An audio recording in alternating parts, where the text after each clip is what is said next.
ये है दाल चावल, कश्मीरी दाल चावल, नाम तो सुना होगा। आज आपकी एक ऐसे नौजवान से मुलाकात करवाने लाए हैं जो कि दाल चावल की रेडी लगाते हैं, लेकिन मार्शल आर्ट की दुनिया में ब्लैक बेल्ट के साथ साथ मुख्तलिफ एजाज़ात अपने नाम कर चुका है।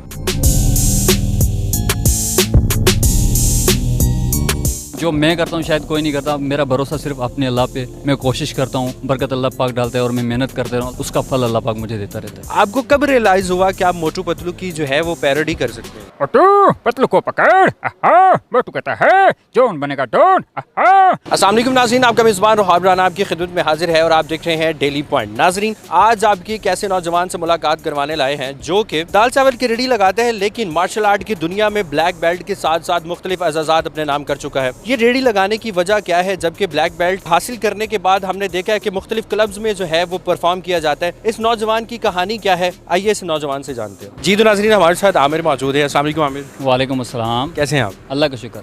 आमिर, मुझे बताइएगा कि आप जो है वो मार्शल आर्ट में ब्लैक बेल्ट हैं और यहाँ पे दाल चावल की रेडी लगा रहे हैं और मुख्तलिफ आवाज़ों में जो है वो अपने कस्टमर्स को महसूस करते हैं। ये हुनर कहाँ से सीखा? सर ये लाइफ, इंसान बोलते हैं इंसान अगर ठोकरे खाए ना लाइफ में, धक्के लगे ना इंसान को, तो इंसान के अंदर से जो बंद हुए हुनर उसको भी पता नहीं होते, वो निकल आते। तो मैंने लाइफ में इतने सारे खाए हैं।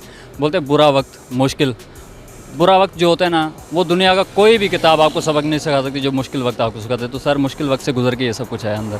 आप जो है वो मार्शल आर्ट में ब्लैक बेल्ट है, तो फिर उसके बाद ऐसी क्या वजह बनी कि आपको उसको खैराबाद कहना पड़ा? सर मेरा खुद का क्लब था। सबसे पहले तो मेरा क्लब बंद हो गया था। रीज़न ये था कि जब कोरोना आया था, कोरोना के दौरान ये था कि 90,000 रुपये मेरा रेंट था और कस्टमर मेरे आ नहीं रहे थे। तो फिर वो घर से दे दे के जितना मुझसे हुआ मैंने किया। उसके बाद वो सामान भी बेच दिया मैंने।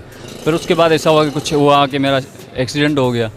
रीज़न ये था कि एक्सीडेंट की वजह से मैंने वो क्लब बंद किया। फिर ये था कि उधर आगे पीछे कोई सपोर्ट वपोर्ट नहीं मिल रही, ना ख़ानदान से ना यारों दोस्तों से। वो आजकल को आपको पता है कि पैसा है तो सब कुछ आपका है, तो वो वाला नहीं था। एक इंसानियत ख़त्म हो गई इंसानों के अंदर ना। तो बस उस लिहाज से मेरा दुख हुआ अंदर मेरे कि यार कोई मुझे सपोर्ट नहीं करता। तो वो बस गम बुलाने के लिए अपनों को छोड़ के इधर लाहौर में आया। आप अपना शहर छोड़ के आए, परदेश में आए, परदेश काटा, तो क्लब की, अपने स्टूडेंट की, घर वालों की कितनी याद आती? सर वैसे बेसिकली मेरे माँ बाप नहीं है, वालिदैन नहीं है। मैं 2 साल का था, अम्मी अबू का इंतकाल हो गया था। तो मेरी एक सबसे मेरी सिस्टर है, तो उससे हम 2 मेरे भाई हैं, मुझसे बड़े हैं, उनसे छोटे हैं। हम 3 भाई हैं, ठीक है, 2 मुझसे बड़े हैं। तो वो भी अपनी शादी करके वेल सेटल्ड हैं। पहले हमारे हालात कुछ ऐसे थे कि ना वो मुझे चाह कर भी सपोर्ट कर सकते थे, ना मैं उनको कर सकता था। तो मैंने कहा कुछ अलग करता हूँ, मैं उधर नहीं हो रहा तो कहीं और चला जाता हूँ। मुझे बताइएगा कि मार्शल आर्ट जो है उसमें आपने जो है वो ट्रेनिंग हासिल की, फिर अपना क्लब भी बनाया, मैचेस कितने खेले? सर मैंने 7-8 खेले जो असली खेलने वाले नेशनल वाले थे। तो अल्हम्दुलिल्लाह मैं जीता, बाहर भी गया। बाहर कौन सी कंट्री में गए? सर मैं जापान गया हुआ हूँ, अल्हम्दुलिल्लाह कोरिया घुमा हूँ मैं। मेरी सारी इधर पाकिस्तान में ही सबको पता होगा 10 साल ट्रेन मेरी फ्री रही है अल्हम्दुलिल्लाह। सर मेहनत की है, उसका फल मिला है। और फर्स्ट टाइम जो मैं आ रहा था वो कोई लड़की थी। फर्स्ट टाइम मैं किसी क्लब में गया था सीखने के लिए। उसके बाद एक नहीं होते हम लड़कों के अंदर, नहीं यार मैं लड़की से हार गया।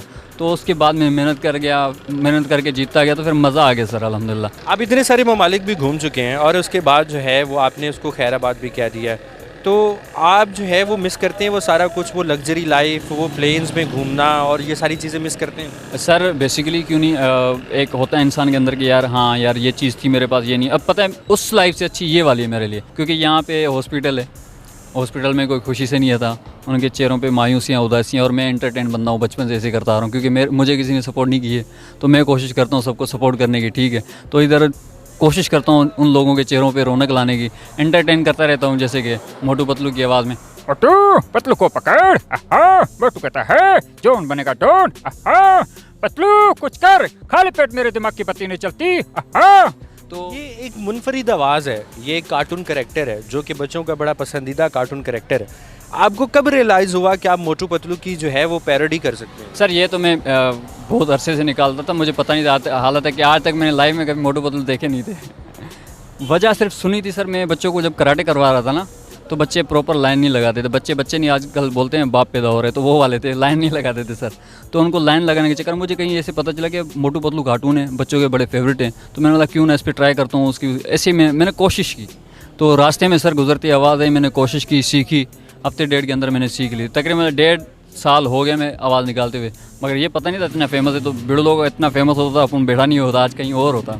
आपकी थोड़ी सी लैंग्वेज में वो टपोरी स्टाइल है, ये शुरू से है या आपने अडॉप्ट किया है? सर मैंने अडॉप्ट किया है। मुझे ना बचपन में कोई एक्टर वेक्टर बनने का थोड़ा ना बहुत कुछ वो था ना अपने अंदर। बोले तो बिड़ू मेरा बच्चा है तू, वो जेकी दादा, संजू बाबा, सल्लू बाबा बोलते हैं। मेरे लिए एक सॉन्ग है, मलयालम होगी तो मल्लू बन जाऊंगा, तू बनाएगी तो उल्लू बन जाऊंगा, बेबी बाबा नहीं बल्लू बन जाऊंगा, आइटम बटाने में संजू बन जाऊंगा, शादी करने बोले तो सल्लू बन जाऊंगा, तेरा स्मेल बहुत आ। तो वो वाला हिसाब था। भाई हूँ मैं भाई, तो फिक्र ना कर उसकी माँ की उस बहन की जो देखे इधर। अपन को बता दे जो कोई भी फंडा अपन से सबकी फटते अपन जाए इधर, गणपत चल दारूला। तो ये करता था। रैप स्टाइल भी है आपका, रैप भी करते हैं आप, उसके बाद आप मार्शल आर्ट भी करते हैं, उसके बाद आप जो है वो पैरोडी भी करते हैं, आप कितना कुछ करते हैं यार। सर एक और टैलेंट है जो मैं आवाम को दिखाना चाहता हूँ सर,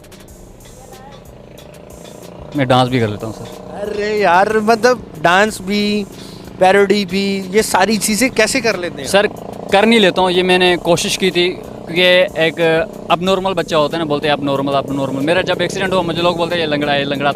अभी आप लोगों के सामने ही देखा आप लोगों ने, जो मैं करता हूँ शायद कोई नहीं करता। मेरा भरोसा सिर्फ अपने अल्लाह पे, मैं कोशिश करता हूँ, बरकत अल्लाह पाक डालता है और मैं मेहनत करता रहूँ, उसका फल अल्लाह पाक मुझे देता रहता है। आपको ये स्टॉल लगाते हुए कितना अर्सा हो गया? सर मैं वैसे बेसिकली चाचू वालों के यहाँ उधर 1.5 साल हो गया था, वहाँ पे काम करता रहा उनके पास।